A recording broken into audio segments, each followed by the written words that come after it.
Bronte, congratulations. A lot of people in the swimming community used to call you C2 or the little sister, but you're not C2 anymore. Well, really, if you go sequentially, I still am C2, and I still am the little sister. Getting my hand on that wall first doesn't really change very much between the two of us. It's unbelievable, and I can't believe I got to stand up in a final next to my big sister and touch the wall first in a personal best time. You can't really ask for much more than that. Can you compare the feeling of being a world champion 2 years ago in Barcelona to seeing your little sister winning the title? Yeah, it's incredible.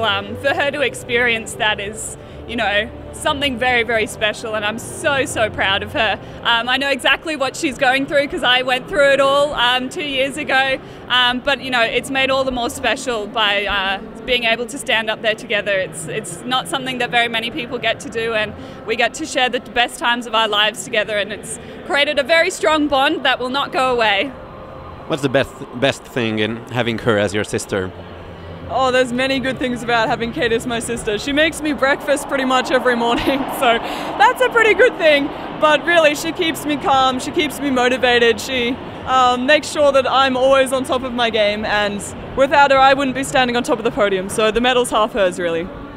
And what was on your mind when you hit the wall and then turned and you saw the final result? Oh, I was absolutely thrilled. I knew I hadn't got there myself, and when I saw a #1 next to a Campbell, I was like, that's not me! There's only one other Campbell in this race, and that has to be Bronte. I almost feel a little bit sorry for Sarah because we just completely bypassed her and kind of met in the middle, and it was, you know, a fantastic moment for both of us and something that we won't forget.